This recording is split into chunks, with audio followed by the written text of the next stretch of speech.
Would you like to support Cubs Out Loud? One way is to join us over on Patreon. For as little as $1 a month, patrons get early access to our shows, the pre and post show, and various other rewards. You can learn more at patreon.com/Cubs Out Loud. Thanks to all our patrons for their support in making this podcast.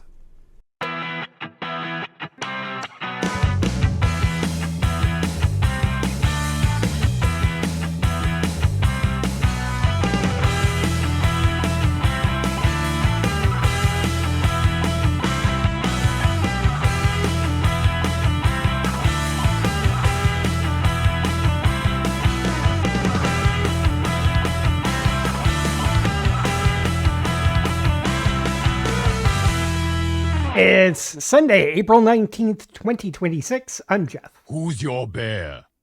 That's right. I am your bear. I'm Damon. I don't brew the tea, I just serve it. And that makes me Gary. Everyone else is thinking it, and I just say it. Welcome to Cubs Out Loud, the Bear Podcast of Indeterminate Length, episode number 821. Some of us had some issues last week, or I did at least. So sorry about that, but here we are. And we're going to be talking about some stuff that, well, Gary, I feel like you have some concerns. I do. I mean, the title of the show is a question mark on purpose. So, in episode 818, just a couple weeks ago, not very long ago, we talked about the future of bear runs here in the U.S. And since then, ironic as it is, we found out that another bear run is coming to an end. And that bear run actually announced that. Like they said, FYI, this is the last one we're doing. And they cited a couple of reasons, and we kind of touched on that before. And so it was just like strange timing. Sort of coinciding with that leads to kind of this question about the episode is that so a tech founder from the earliest days of the bear online culture, part of that like foundation, had passed away. I actually knew this person personally. Knew them and their spouse of now decades. I met them like in 99. And I didn't know about their passing. So to give a little context, we've talked a little bit about the BML in the past, but for those that don't know, the Bear mailing list was started in 1986. And we'll have some reference stuff on our website when this posts up. But the BML was an internet mailing list, kind of a digest that was put together for gay and bisexual men who considered themselves bears or within that realm. And so it was hosted by, and please forgive any name mispronunciations, Roger Cloris and Henry Mensch. The BML was designed to be a forum to bring together folks with similar interests for conversation, friendships, and sharing experiences. Steve Dyer and Brian Golem started the mailing list in August of '88, and since then it grew into a community of over 1,400 men and a few women all over the world. Now, the quote that's kind of here is referenced like in the present tense, but it actually should be past tense because the BML does not exist at this time.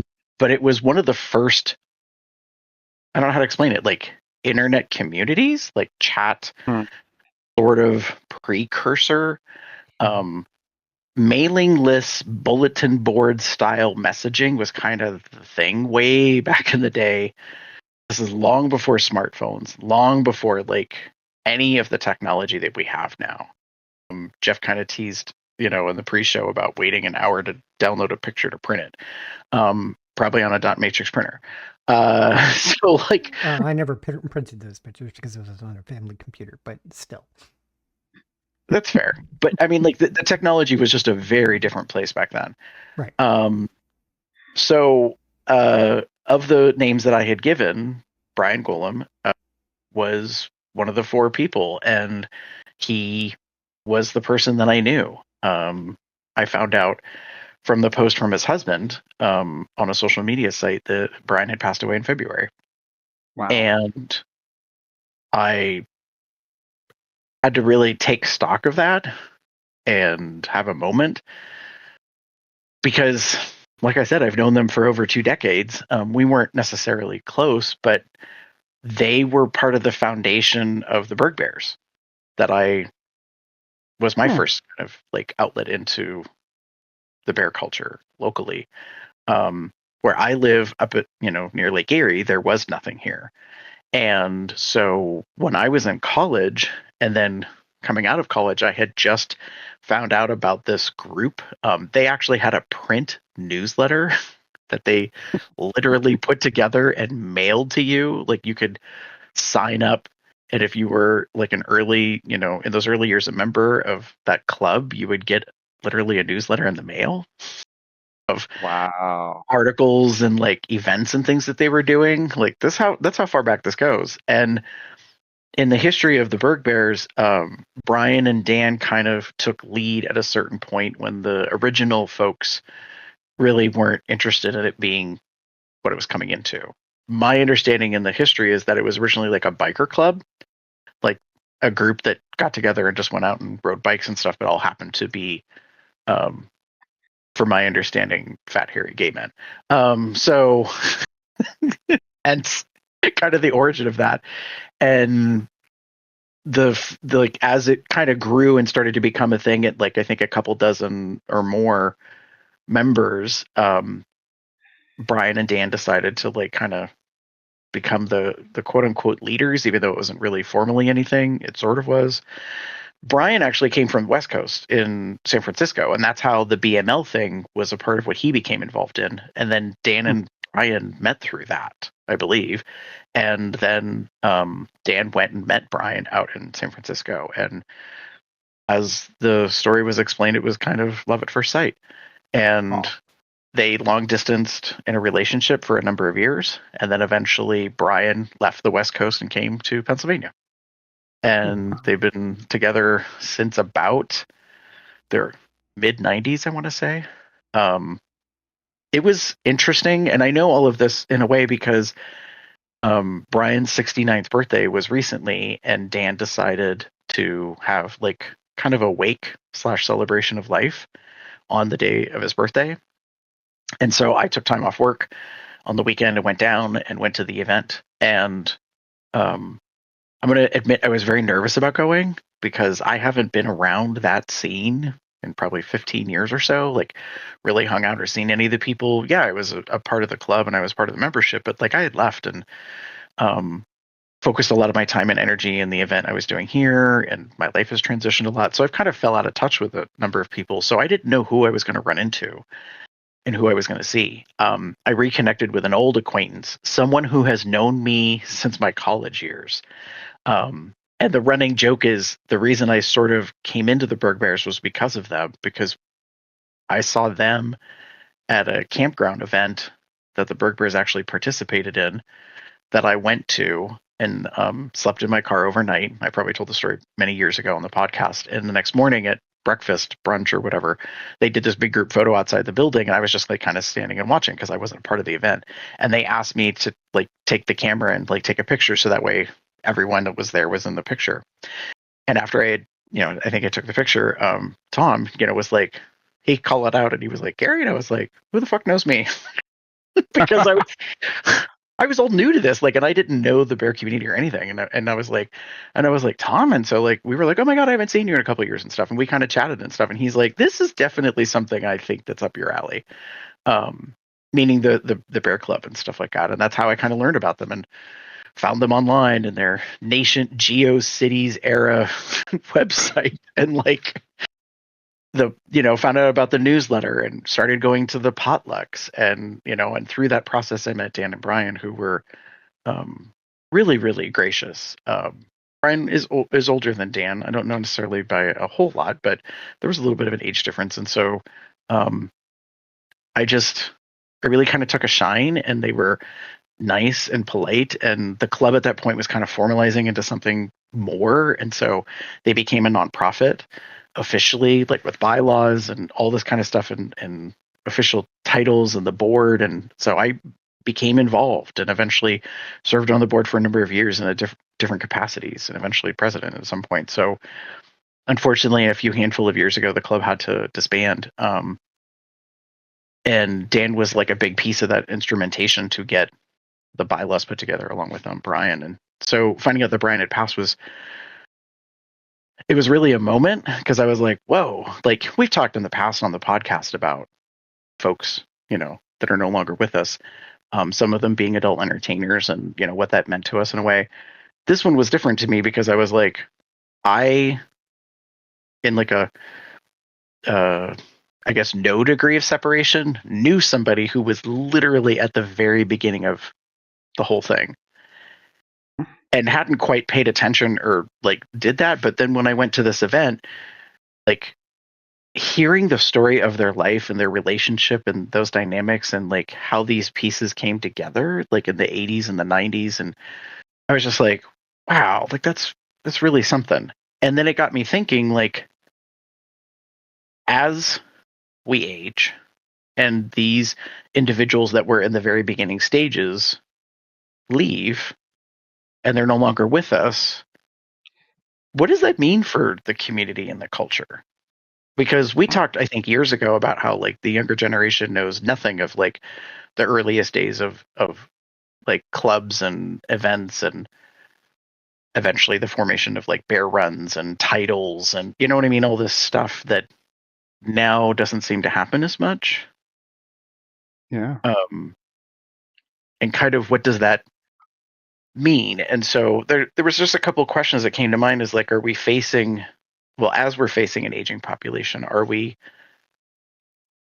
seeing a change for bear culture at large?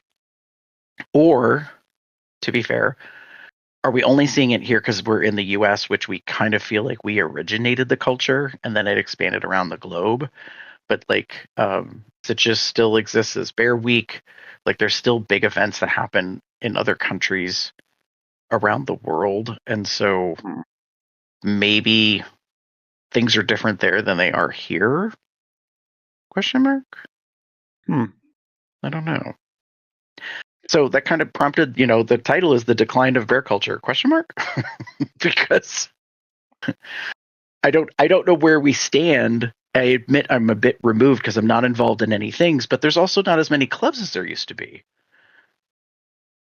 So I don't know. Yeah.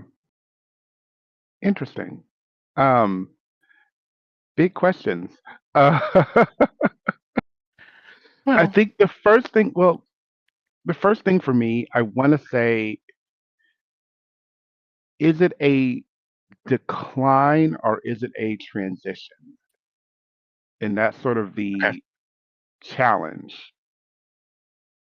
Like a lot of the things that we, like our, this current company kind of includes, is we kind of saw not the beginnings, but the just after effects of like what we were talking about. We all kind of found out about the bear community in, I'm gonna just guesstimate, like late 90s, early 2000s. Like I would say, like Gary, you may be a little earlier, but I think you talked about that. You were like, Gary, you got into it in the late 90s, right? I mean, I officially joined in 99. So like I have like these chapters in my life in a strange way. Like I came out in college in my freshman year in 92. And then I say I came out a second time in 99 because I found the bear community. I spent 7 years being a gay man and just not fitting in. Like I went out to the bars, I did things, and I was just like, this isn't jiving for me. And so that was probably actually right around the time that I myself had found the bear community as well. So yeah, I think I found out about, not knowing who they were, Jack Radcliffe in like about 96, maybe 95, because like there's an infamous picture of Jack that most everybody knows if they've not like baited to, that like was kind of like, part of the internet lore. He was this hyper masculine, kind of like Grizzly Adams looking guy. And the fact that he was gay or like did gay things was like kind of a big deal in a way at Right. that time. So Yeah. I knew of the culture in like probably 96, 97, 98. And then I like that summer of 99, I want to say, is when I was at the camping event and went to some potlucks. And the only reason why I know all of this so well is because it was the millennia change. Mm-hmm. So I went to a holiday party that the Berg Bears put on. I was new to the club, didn't really know anybody. It's so ironic and like it makes me just like I shake my head and giggle looking back and I'm like, you were such a baby. Like you were so young. You knew nothing of what you were doing. You had no idea how many men were probably so interested in you and you were just completely oblivious because you were just, you know, new to the whole scene. And the hosts of this holiday party, one of them, believe it or not, was involved in Avon sales. And way back then, I don't know why, there was a strange crossover, if I remember correctly. I do think it was Avon. The Beanie Babies had a 2000 Millennia special edition, like Beanie Baby that they released. And they had both the Beanie Baby and a keychain. And it was a teddy bear, and it was like rainbow multicolor kind of tie dye. And I still have it to this day because it was the housewarming gift that everybody got for going to the party. Oh. And being a cubby little geek, I was like, "Oh, it's a bear and it's rainbow and blah blah blah." Like, and it was in my car at the time that I'd put thousands, hundreds of thousands of miles on my car driving back and forth to Pittsburgh for over a decade. Like it was a thing. I still have them to this day, but like, yeah, like, and the only reason why I remember is because it was so pivotal. Like it was so specific. Like if it wasn't for that, I probably wouldn't remember the timeline. So yeah, around 99. Yeah, that time frame is when I learned of the community and kind of found out about stuff. And I didn't find out until I didn't find out until I moved here. So that was 2002. Mhm. When I learned, I actually knew what I was finding attractive, Mhm. and then like those people introduced me. Like my first bear run was here in Cincinnati. We used to do like the River Bears used to do a bear run, and my first one was actually like going with a friend to their like after hours um, at a hotel up Central Park, which is now like a halfway house. It's just very interesting. But what I was getting at is like we all kind of saw like the after effects, and we were Mhm. right there at the beginning where it was sort of the big explosion, the new. I don't want to say new, but the growth of the community. Mhm. So we kind of saw the boom. We saw the people finding themselves. We saw the cubs that became that found out that they were cubs, and the bears that found out they were bears, and the polar bears and all that stuff. We saw all of that happening. So we saw that growth. We went to the rare runs. We went to the events, and then are you stepping away? Okay.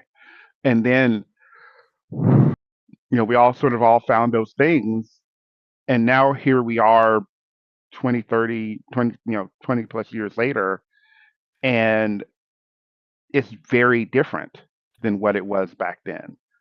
Um,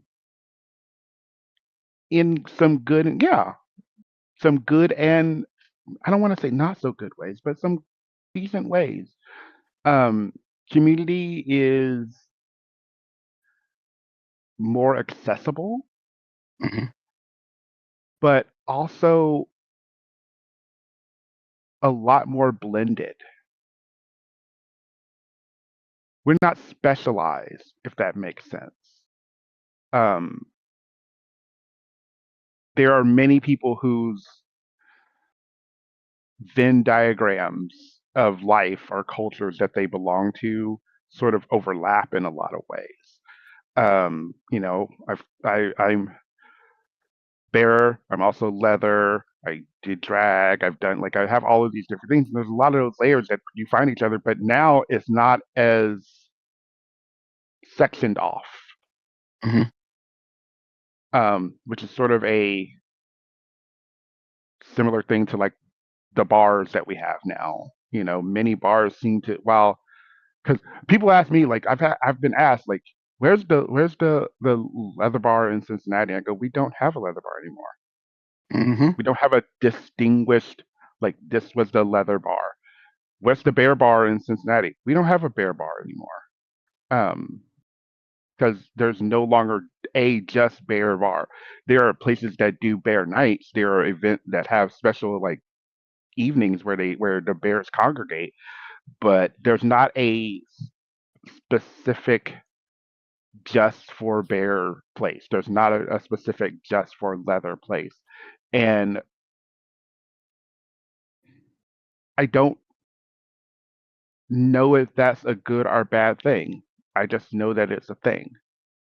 And if that's sort of a decline in a way, I don't know. I don't know if it's when I think of a decline, I think of bad. But I don't know if it's a decline as it is more just a blurring.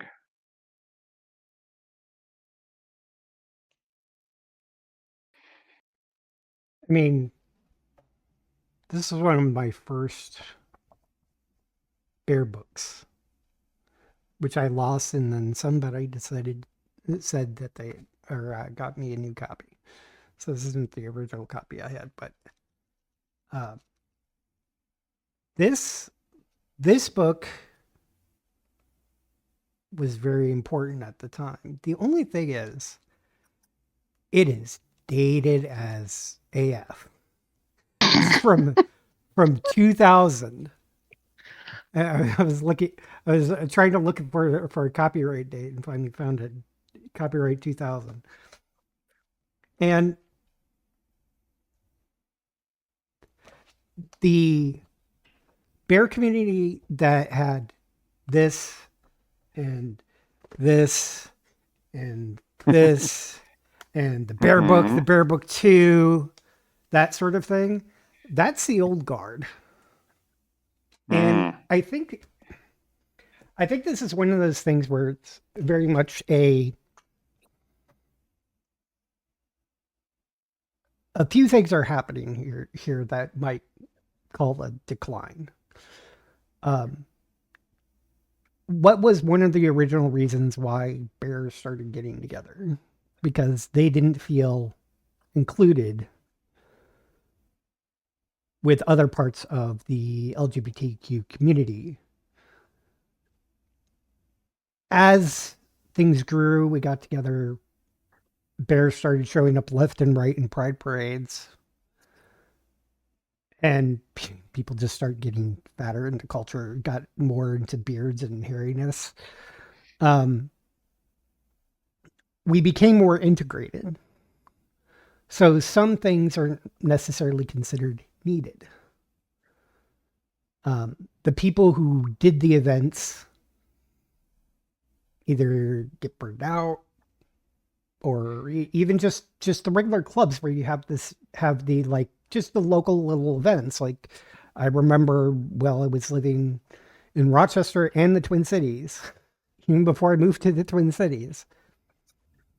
I would go to Bear Bar Night, uh, the uh, or bear events at some bars after I turned 21. Um, but we would have on Wednesdays there would be bear coffee followed by bear dinner, where we would meet up at a coffee house, just a small group. Just it's just a social event. It's not like we were necessarily reserved anything. I think there was like a reservation at the Applebee's we went to for bear dinner, but only for the party room. Basically, we're gonna have a big group of people, but it was only like 20 people, maybe, even if it even got to that. Right. And it's just these little get-togethers, um, which, in some sense, didn't necessarily cost money. Just people making arrangements, promoting it, that sort of thing. There was North Country Bears. I'm not even sure if the North Country Bears are even around anymore. Like, it was so hard to find anything about them. And as far as I can tell, they are officially no more as an official bear group. But it doesn't mean that bears couldn't get together and do these little, like, weekly get together events. Where it's like, hey, a bunch of us bears are going to this coffee house down on 6th Street. Or whatever. We're reserving the party room at this restaurant. Come by and meet up. We had the Minneapolis Eagle, which was the official leather and bear bar. I'm not sure. I think it's still around, including Bolt, its dance club. So there's lots of stuff still happening, but not necessarily at an official capacity. And it could be for various reasons. Just people just decided not to, they didn't want to do the thing anymore. Things nowadays are just god awful more expensive. So money can be a huge issue, especially for actual events. Yeah. So if you're going to do something like Midwest Bear Fest or IML, TBRU, I think those are right now the current ongoing ones, right? Yeah. And that just costs a lot of money. And some people, and especially even the younger generations, which really, if we really want to boost this up, is we need to get the younger generation in because, well, people are starting to get aged out. And the younger generation doesn't feel the need. It's too expensive. They've got different ways of being social. But if one thing that could help make it seem more, to boost things up to be more of an individual culture versus being in just a subsection of the LGBTQ culture as a whole, is we just need people to help organize stuff to do. Not necessarily anything where you have to spend money out of pocket, just like call up and arrange saying, hey, I was able to find 20 guys. Can we get a room or get the party room for dinner? Hey, just to let you know, random coffee house, we're going to have a group of people coming by, meaning everybody's going to spend money there. So, but nothing where you have to spend a ton of money to do something. And the younger generation, from various videos and such that I've seen, is they don't have the money that some of the older generations have. So they're trying to save money, and most of the idea for saving money is not really going out to eat that often, going to the bars, just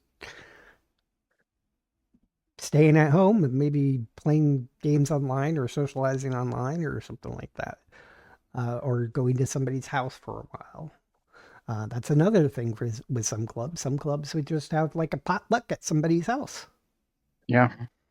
And just these more informal gatherings, a little bit more often, even if it's like a monthly thing, might help to like boost it up. The only thing is, I'm not sure if we need to.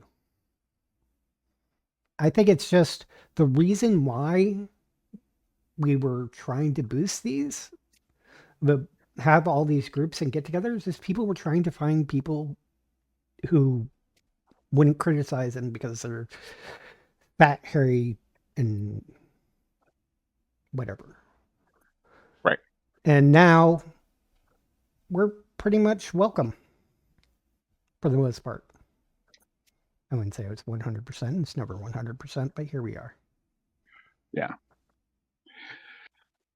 Personal. Yeah, I think the origins of our community are no longer, I don't want to say valid, but are not as difficult. Mm. Like getting together, finding each other is much easier. So what does that mean for the community at large? I mean, I know for a fact many of the bear groups around here, like I mentioned, River Bears. River Bears has been gone for I want to say 5, 10 years now at this point. There was another organization that was they kind of again their members sort of blur together, and that group's now, as far as I know, no longer active. Um, and is it because like like Jeff was mentioning, like the people that were trying to get things together got burned out and like said fuck it, and we're like we don't need it anymore. So or no one's wanting to put in the work to do anything, or we can't get a board together or enough people to commit to it. So we're like, well, we're done. And I mean, it could be that or another any other thing. It means to me though that I don't think people are as it's not as needed or nor is it as engaging. Um, however, we do have the occasional bear runs to throw it back to bear events, and Mm. um, the larger ones are large, big, like lots of people. Um, but is it because they're so few and far between, or is it because it's the thing? It's the like it's the one or two things that we know for a fact there'll be. Um, I don't know.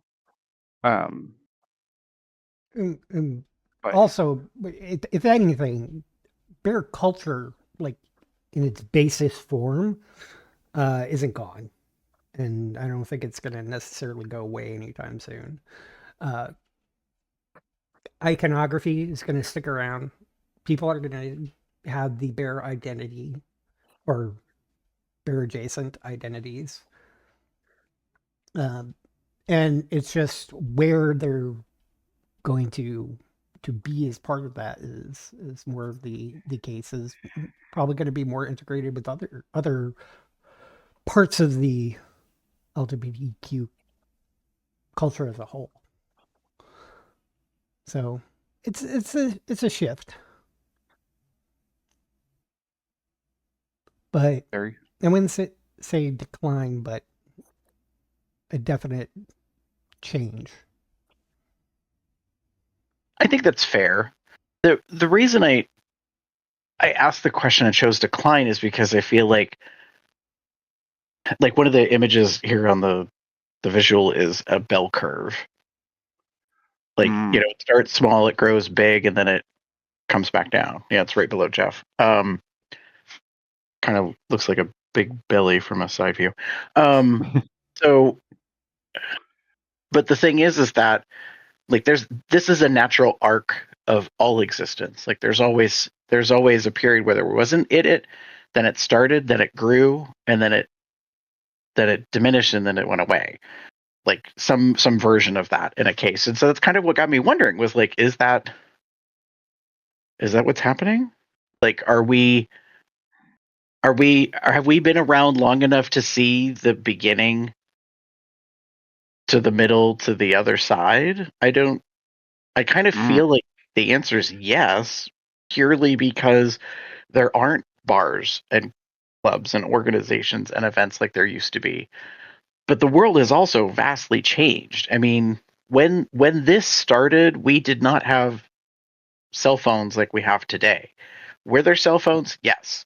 Did anybody really have them? Not really, because my goodness, like in the late 80s, you had car phones and you definitely had right, you definitely had the brick with like the satchel bag of the battery and the rest of the stuff, but like nobody was carrying that into a bar. Um, even too small. at Sorry, least I don't think but anyway. so. But no. So But yeah. I mean, the world was just very different. Like how you met people to have connection was in person. That was just Hmm.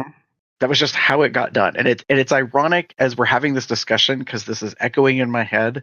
Someone I know who was involved in the early days of one of the bear organizations in this region of the US said, what happened to bear clubs? As in, when we got together, it's because, and this is the ironic thing that some people kind of don't want to talk about, like, Right. is we got together to fuck. Like we were men who like to be with men. And like, so the Mhm. byproduct of us being together is we're men and we get horny. And so, like, yeah, I made a lot of friends. Yeah. I also fucked a Mhm. lot of friends. Like, that was kind of the attitude, was like, well, I mean, Mhm. like, Right. and David's non-visual response is kind of the way I felt at first. Like, I felt a little bit like, whoa, that's rather bold and sort of assaulting to hear. And yet I'm they were sorry. like, we didn't do this for charity. We didn't do this for, like, community, like, Mm. to better humanity. We did it because we wanted to hang out, and we just happened to find each other fun and frisky, and like, and so Yeah. Mhm. It's yeah. It's very interesting you bring this up because I was watching literally this weekend a conversation about another bear event, and they are having um not concerns. They are asking questions about where they want to move forward because they've been around for a long time and they're just trying to get um, understanding. And it became very obvious to me by some of the comments of some of the people who have been around a long time, like their goal for the event was to see a dick, find a dick, and get a dick. And that was it. Like, so, like, that was it. Like, yeah, if the dick happened to be connected to a sexy individual that they could like enjoy and have a conversation with, sure, fine. But the way it sounds is they just wanted dick, and and if that's your approach to an event, that's fine. If your whole goal to go to any kind of event is to get your freak on, that's fine. Um, but I think on the flip of it, especially in recent years, a lot of us are wanting a little bit more than that. A Mhm. lot of us are wanting companionship and friendship and um, engagement in a not only physical level. And it's it was not wild, but the question was coming about like who can come to the event, and it was becoming vaguely like it was too vague. I'll just be blunt. The question was too vague because they were saying we want everyone to come, and it was Mhm. like, well, everyone means everyone. Mhm. So, do you want like cisgender women to come? Do you want trans men and women to come? Do you want um, all of that to be there? And it became this whole long like there was it. I was reading it all day yesterday, of like just like talking about like you have to be careful about how you say these things because if it gets leaked out, then it's going to potentially devastate the event and cause it to be like put in a negative light. And I'm like, okay, yeah, you're kind of speaking some truth. Um, but also, if that's what you want your event to be, then if you want it to be like, I want to put it like this: if you want your event to be a male for male only sex like kind of event where we scatter in some like buffets and scatter in a contest and smatter in like some like low entertainment, then so be it. As long as you understand that by that being all the event is, that you're potentially going to be pushing some people off to the side. If you understand that, fine. If that's the event that you want it to be, cool. But either own that and let that be it, or restructure and put out what you actually want the event to be, so that those who just want that can make a decision on whether they want to come or not. Because when you keep the event, if you make the event open and inclusive to everyone, bear, I'll put it like that, a bear community, then you need to know who you are inviting to the table. And if you are willing to have all of that at your table. Because if you're not, and those people come and they find out that they're not welcome, they're going to be the loudest. They're going to say that you weren't welcoming. And that's going to be a problem. That has the potential to be a problem. That has the potential to be an issue, especially in this day and age where cancel culture is a thing, where call out culture is a thing, where um um what's the word I'm looking for? Where sometimes the simplest or smallest fault can be seen as an extreme negative.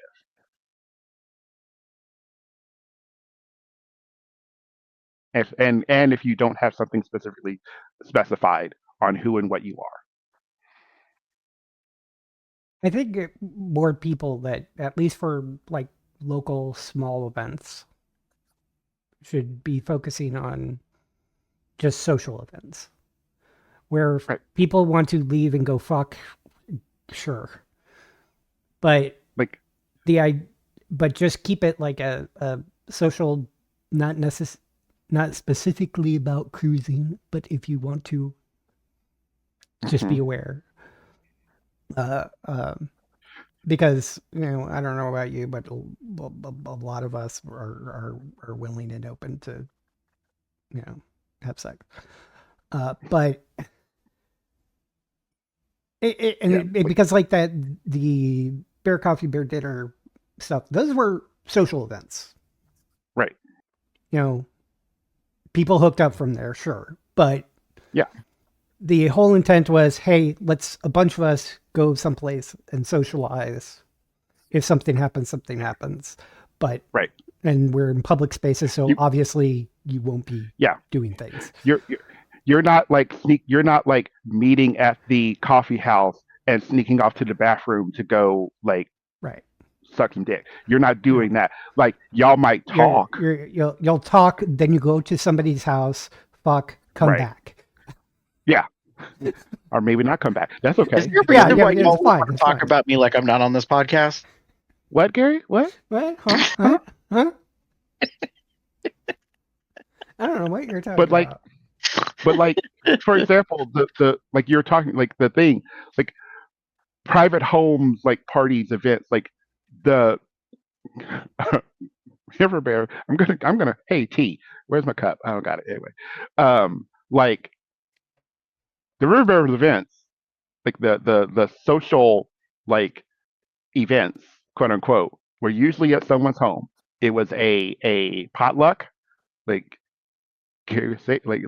you people brought food, and then like you gathered, you ate food. They had a meeting to like catch everyone up on what's going on with the river bears or whoever, and then after that it was sort of social hour, and social hour after that, most of the time, most of these spaces had a space where people could do things, um, and that was just the known. You knew about it. You almost expected it. It would be out of place for an event like this, the meeting, to not have something like that happen. So, but also it was someone's home, so they, someone was hosting, someone was the main person that provided they started, especially in recent years, they started having the main person provide a the main entree for the potluck, and then everyone else would bring something on. You also were giving money because the person you're covering the cost of the person putting the food on the table, the main entree on the table. So it just became this whole thing where you're you knew what was going to happen, and even those of us, I don't think I joined the River Bears briefly, and I never really stayed. And the only reason was I didn't go as often. I didn't go to the events. I didn't go to the meetings. It wasn't worth it to me to like become a member Yeah. Okay. because I can just go to the meeting, come in as a guest, pay the fare, and enjoy the meeting. Mhm. Bring some food, and yeah, And I like to think of, or what I think might be at least for more enhancing for these like more local events would be to be less formal about anything. Like you keep talking about boards and meetings and such like that. Most of the events I've ever gone to never had anything like that. yeah, Uh, and maybe it would be like, hey, we're having a potluck. Please bring like $5 or something to essentially tip our host for letting their host. But otherwise, it's just a bunch of people socializing, maybe using the pool. This is more in the Austin area, but yeah, nothing major or anything like that. yeah. There, So yeah.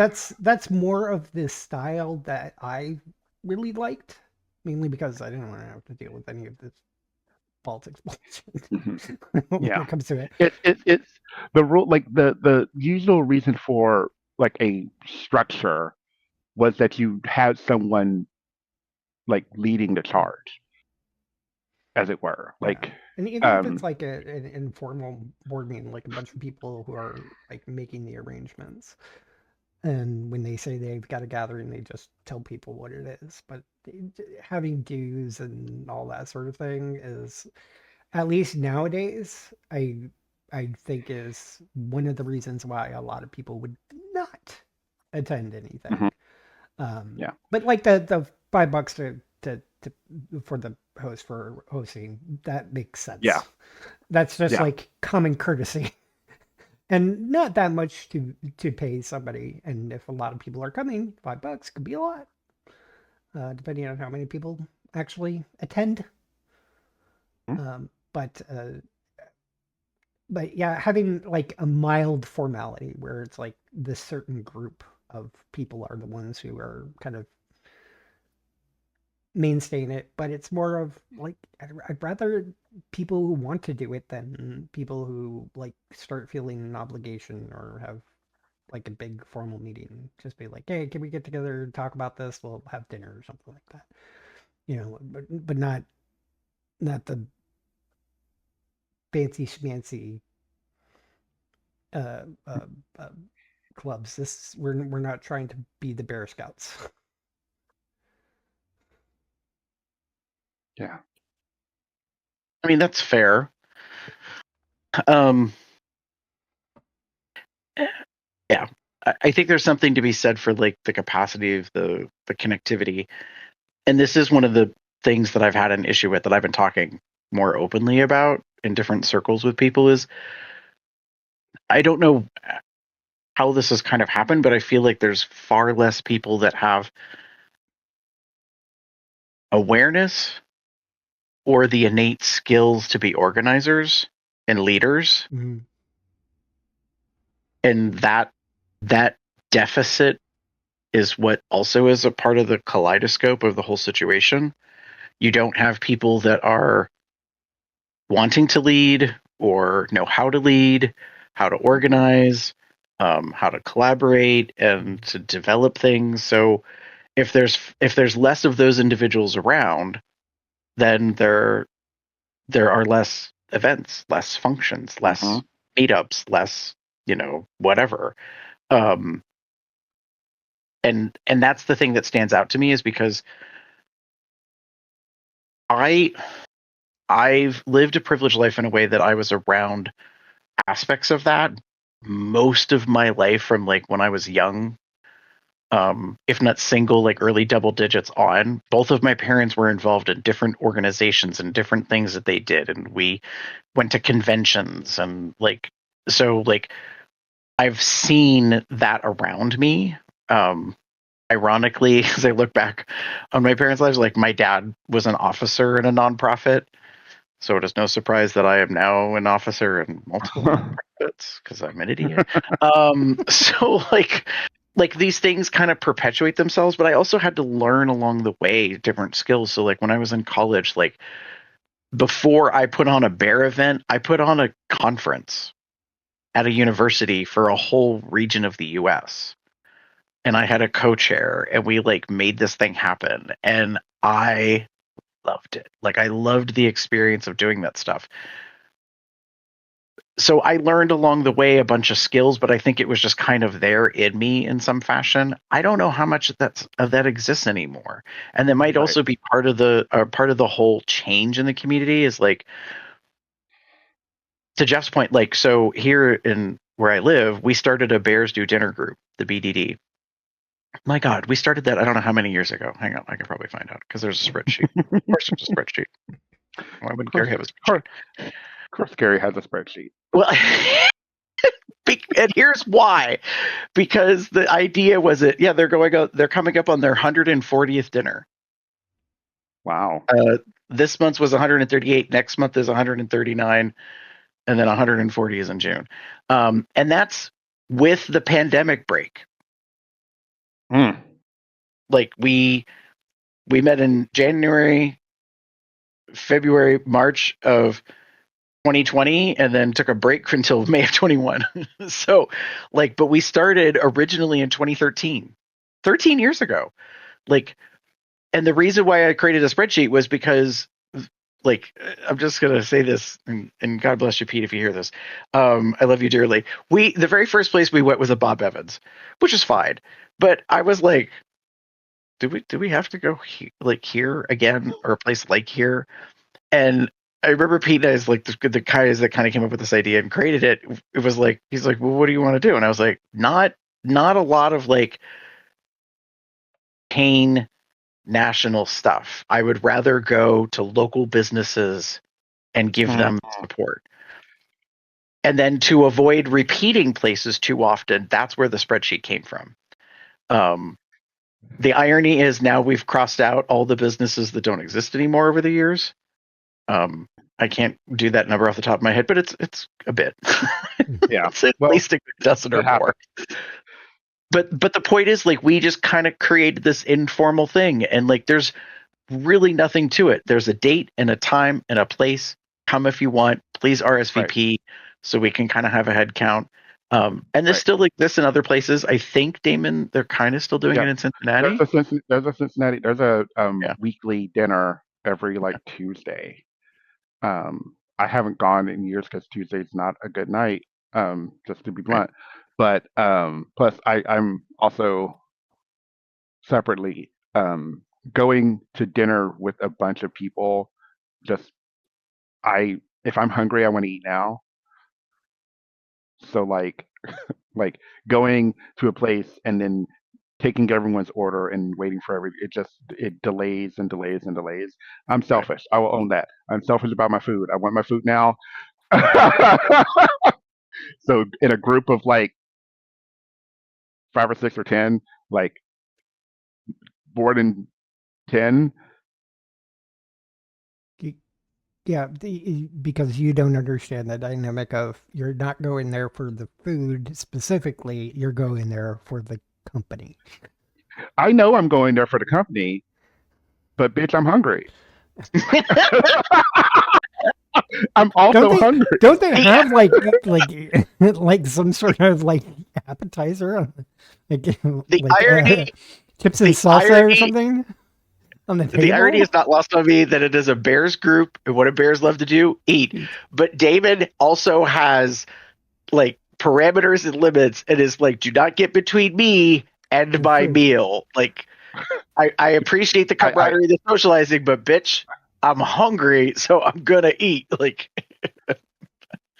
Yeah, I get that. And yes, you can order appetizers, but those also take time. And if everyone orders an No, I mean appetizer, like that's gonna be, the chips and salsa or just some it, bread or but something not that can be every given not to every all of not them. every place has that though. That's the problem. That's my issue. So never mind. We're not going to talk about this right now.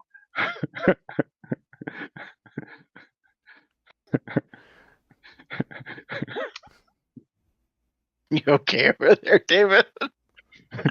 Bear hungry want food.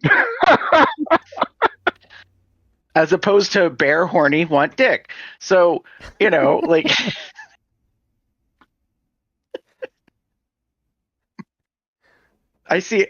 we're not going to do this, but I see a whole line of t-shirts coming out of this. Anyways. New line coming. Keep watching this as the Anyways. store. Yeah, so I mean it's like some of this still exists out there. I think in kind of little pockets, but it to me it seems like it's the really small scale and then we have the really big scale. And there's not a lot of the in between anymore. Right. So there's not even like the low medium scale, you know what I mean? Just like 75 or 100. It's like it's not even that. It's just like the 3, 4, 500, 600,000. You know what I mean? Bigger local events where it's a Yeah. little more thing. Like I remember in Austin there was we actually there's a video on the site where I participated in a contest. Check the YouTube channel. Did I put that in the clips playlist? But where me and some of my one or two of my friends, I think it was just me and Josh, participating in a bear contest. It was like just dumb at the local bear bar. It was definitely not like anything I was going to go to the national level or anything like that. So, those bigger type events, those medium events, like this one was by the Lone Star Bears, long time ago, like early 2010s. Yeah, it was the early 2010s because it was during the podcast era. It was the Mr. Hot Bear Contest 2009. Here we go. Heart of Texas Bears. That's it. Not the Lone Star Bears. Lone Star Bears are in Dallas. HOT? Think? Yeah, Heart of Texas. Yeah. Heart of Texas. HOT Bear. Yeah, it's Heart of Texas. That's what HOT open, is. Please. Okay, you're going to open. That's fine. I didn't want to open the video all the way. I just wanted to. It's in one of the playlists. I know that. I'm pretty sure of that. But it was a long time ago. Anyway, sorry. Go back. Sorry. So random aside. Yeah. Those type of dumb little things. I think it's more people have less of a need. Like, honestly, having the pageants at many of the big events, that's not something I'm interested in at an event. I've never really been a fan of pageants at all. It's just not my jam. I'm sure it's plenty of other people's, but putting one of those on is expensive, I'm sure. So I think a lot of it has to deal with money and people having the motivation to help. And these newer generations, which should be the ones that are up and coming and filling in the spots of their elders, just aren't interested. It's a weird feeling. Like I think we all strive for community. I think we all want belonging and friendships and camaraderie and to feel that we're not alone. But I think it's easier nowadays to find that community where we don't need the groups and organization and events. You could have them, but like I think they're not as necessary. Not that, and I don't think no, I don't think that's a bad thing. I just don't think It's just it's change. it's just a change. Mhm. Like I'm trying to go like I'm going in my head and I'm thinking about like when's other than like the big bear runs, like NAB, World Bear, the ones I've gone to recently, like where am I going for my bear community in general? And I And go, I'm online mostly. yeah, I'm looking at like the apps are quote unquote looking at the apps are I'm just spending time with the friends of mine who happen to be bears. Um, and that's enough for me. what I But would what I would like to see is demographic statistics of mm, the bigger events, like age ranges, like how mhm, many millennials are actually attending. right. Millennials and then Gen Xers and etc. Well, I think at this point it's probably Gen X might be the only one. We might get up into the baby boomers. I don't know. There's some boomers in at bear runs. I would Yeah. say maybe not as many. And Right, I right, also right. think that that's like one of the things, Jeff, you said in the very beginning was like you mentioned the word old guard. And um, I feel that's kind of true in a way. Hmm. I think a lot of our elders um, still see these events as what they originally were intended to be. They still go to these events to find that community and engage with that community when um, like the thing I remember the most about some of the bear runs I used to go to is like family reunion in a way. It was almost like seeing the people that you don't see all year. You see them this time, and it's like seeing them again and catching up with them. And that was a really nice thing. It's the it's one of the one reasons why I'm thinking about going to a specific run in recent years. But that's my experience. Hmm. Someone younger than me who found the community online, built their community online, have their friendships from online, they may go to that event just to maybe meet the person in person for the first time Hmm. because they both just happen to be there. It doesn't necessarily mean they have to go to that event because we already know each other because we've already been connecting digitally for months, years. Hmm.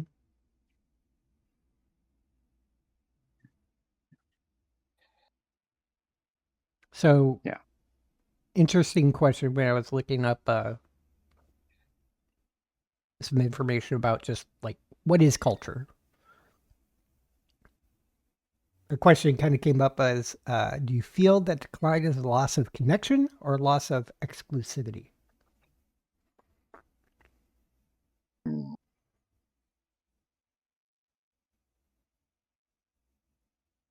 Well, I mean that kind of goes to the broader scope of like we talked about when marriage equality Mm-hmm. became the thing, like and foster adoption was becoming a thing, like for same gendered, spousal relationships. The key was now what? Like we spent decades without it, we're achieving it. Like do we still need to have pride? Do we still need to have events and gatherings? And like, it started begging some questions of the broader alphabet Mm, family, I like to say, about, our purpose and our existence and that kind of stuff. Because like will we mourn the exclusivity? Will we like go through a grief period that we no longer need to be tribal and exclusive? I mean, this has been an ongoing debate since the 90s about bars and clubs and like, having spaces, safe spaces. Like, I remember in the 90s, the whole thing of like finding a triangle in the corner of like a door or a window was like the subliminal message that this is a safe space, meaning like this is a person who's supportive of you, like, and you can go talk to in case you feel like, you're being harassed or whatever. How ironic to say that in 2026.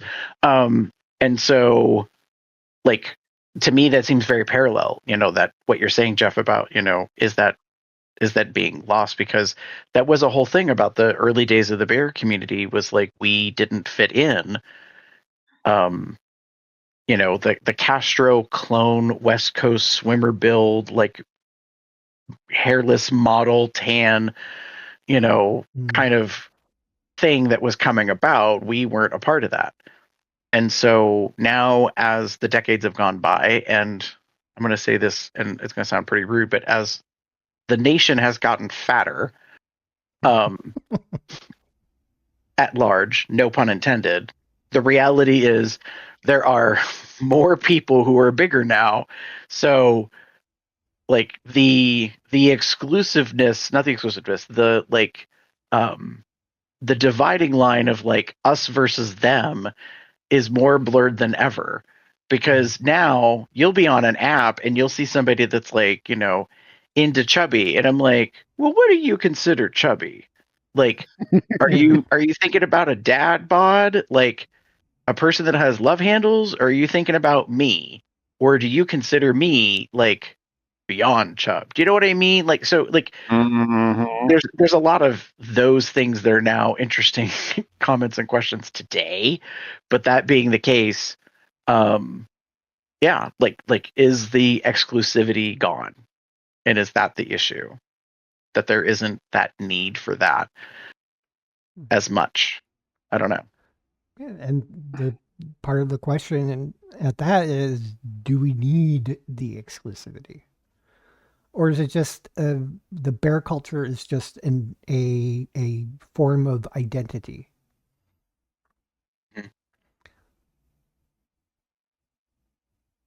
Like, we don't need to be exclusive, but you go to just a general gay event and you say, hey, I'm a bear. And they're like, cool.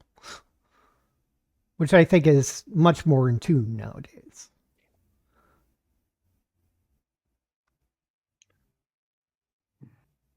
We're getting our connections differently. And exclusivity,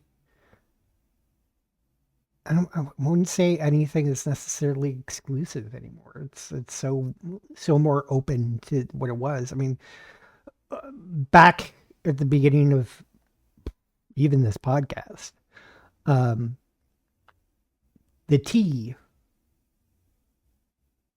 even though we've been LGBT for a long time before we started adding on additional alphabet letters, that was one thing where I myself was like, oh, and then I started, and nowadays I'm like, yes. And I think that's one reason why Pride itself is also something like just general Pride events is a good thing to keep around, is just because we have the LGBT community has basically enveloped and brought in the sweet embrace all these other letters, creating the ever-growing alphabet community. And those people need help that we needed help as the LGs and the Bs. Some Bs. Maybe more Bs. I don't know. Needed to begin with. I mean, the Stonewall riots were strictly about G, maybe a little L with some B. And then the T's started coming in, especially with the rise of drag queens. And then it just got bigger and bigger and bigger and bigger, and we're just becoming a bigger, bigger, bigger community. And the bear part of it is just, comparatively speaking to the entire community, is just a small little culture that's, instead of being kind of with a slight Venn diagram into it, is now just a subsection of it. Does that make sense?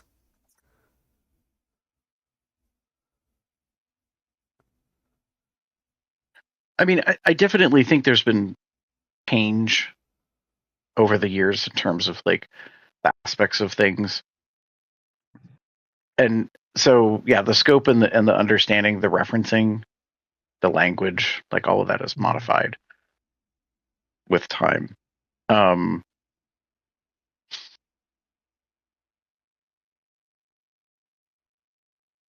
I think we're in this unique place now where yeah, there is a changing of things, and the people.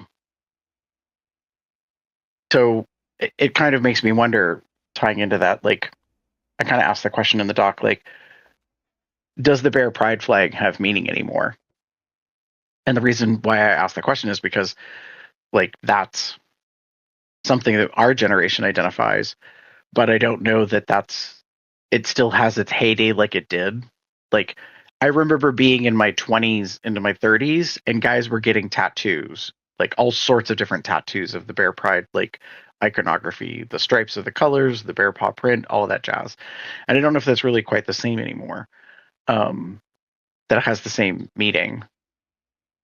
But a part of me makes me wonder, is that because we don't know our own history, hence the Bear History Project has kind of returned. So to help explain a little bit, Les Wright, who is an author that helped create the Bear History Project and put it together, has kind of resurfaced in a way. And so if you want to learn more, there's bearhistory.org as a website. They refounded, I think, in 24 as an international group with a board as a nonprofit. And they've been doing they have a YouTube channel. They've been doing snippets and stuff. It's been very interesting.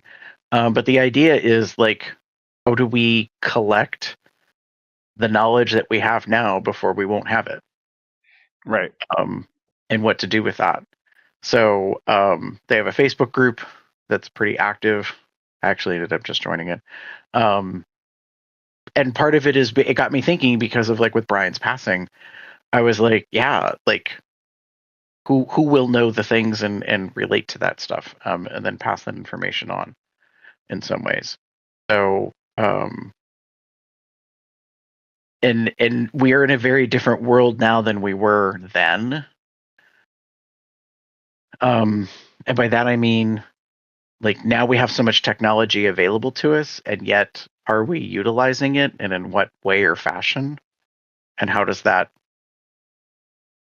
work and benefit us, so to speak, as a community? Well, the thing I usually think about is that that those who cannot remember the past are doomed to repeat it. I'm not saying that necessarily is a negative thing, but I do think it's important and valuable that we learn our history and retain our history, because it becomes crucial in certain situations that we don't want to repeat certain traumas and dramas of the past. In this regard, I kind of appreciate the idea, especially if this, as we've been saying, our culture, bear culture, is shifting, changing, blurring, um, receding, whatever word you want to use. It's going to be important to have something concrete, maybe in a way, down. Like Jeff showed the books earlier, and those are, like he said, 20 plus years old. Um, they're a part of the history, I would definitely say, but we would know, we would, like, someone picking up that book, a young cub picking up that book now would go, well, this is not this is garbage, but like this means nothing to me. Well, it also they would find some of it problematic. Yeah, Like through and every problem. today's lens, they would Yeah, probably raise an eyebrow at things, for sure. which I totally get. But that's also the reaffirmation of the change of life, and passage of time. So yeah, I think there's definitely something to be said for those changes and that time. Mhm. Also, like the irony is not lost on me as the now, as much as I know of, longest running podcast Mm. like type of media existence. Yeah. 821 episodes. Like, Plus. right. Yeah. Um, it's interesting to see where that's at, and part of the thing is, like, for those that are newer and coming to the podcast, like this topic that we're discussing today is not everything we've done for over 800 episodes. There's a lot of banter, day of, no offense, BS, silly, like kind of like episodes in there, but then there's also interviews and there's like thoughtful discussions like this, so like it's kind of all over the place, which is probably a little different than having a sole focus. Like, we're not rehashing and reliving the entire Buffy series. There are podcasts that do that. It's very like definitive or focused. Right. The through line is that you've got self-identified men who like other men, and as we found out in the pre-show, once in a blue moon, come across the same guy that all agree. Anyways, I wouldn't say once in a Great blue takes. moon. I think there are plenty of them we all agree on. There's a few here and there. I'm Not, sure there's not got all to of be more them, than a but few. most of them, a good chunk. Yeah. So anyways, yeah, I think the Bear History Project is a way that we can help preserve and document and archive our community's like existence and like what's happened in it before like more transition takes place, that we don't have that knowledge and that information. Yeah. It is Available. good to at least know the history. Like when somebody is newly identifying as a bear cub, whatever, to at least get a history of what where did these identifiers come from, and why did they come from. Right. And that's good. And one of my favorite things, if anybody ever wants to know what a bear is when they don't know, you can tell them based off of what the tagline of this book is, which says a comprehensive guide of those who are husky, hairy, and homosexual, and those who love them. Which personally, I think, as a good general statement for bears, I think that's pretty accurate. Yeah. Although the homosexual part is a little broader. Not exclusively homosexual. Maybe bisexual. True. And we welcome the straight men too. Just know that there's going to be a lot more men who are going to like you that you're not interested in. At least not in that way. Anyways. I think that's the end, right? Anything else? Mm-hmm. Okay. So let's wrap it up. How do you think the bear community is doing? Do you think it's in a decline? Is it changing? Any questions about the bear community? Is there something about the bear community that you don't know about or want us to talk about? Let us know. You can do that in plenty of ways, such as going to our website, cubsoutloud.com, and leave it a comment on the blog. Shoot us an email at cubsoutloud@gmail.com. Leave it us a voicemail at 361-COL-TALK. That's 361-265-8255. You can follow us on Blue Sky, Facebook, Tumblr, and YouTube. That comes out loud, the appropriate place in the URL. You can join our entourage chat on Telegram at bit.ly/telegram-COL. If you would like to know when we're planning to record these shows, once we know, You can subscribe to our Google Calendar at bit.ly/calendar-col. You get various accoutrements, such as no, we're sticky. Here's your cookie shirt, just logo shirts. Consent is my foreplay shirts, handy towels, mugs, all sorts of things. Comes Out Loud designed and related. Over at zazzle.com/comes out loud. Some of his designs were designed by Smashy. You'll find more of his work at tpublic.com/user/Smashy the Bear. You can also support us by going over to Patreon at patreon.com/comes out loud or sending us a donation at paypal.me/comes out loud. You can find us on the various podcasting platforms such as Apple Podcasts, Amazon, Spotify. You can find me anywhere on the internet, pretty much as Boxcub. Also, I'm also working on a story which is available on an archive of our own. You can find that bit.ly/matchstoryAO3. That's the letter O. Demon? If you wish to get in touch with me, you can find me as Theater Cup 79, which is a very old bear moniker that I've had. I've had it for 20 plus years. Anyway, that's THEATRECUB 79. Or you can find me as Pup Umbra 79 on Blue Sky. That Blue Sky is not safe for work. For safe for work stuff, you want DMA Gamer 79 on Blue Sky and TikTok. Gary? If you want to get in touch with me, you can pretty much find me anywhere online as GareBear73. And with that, say goodnight, everybody. Good, buddy. Have a good one, y'all. Bye.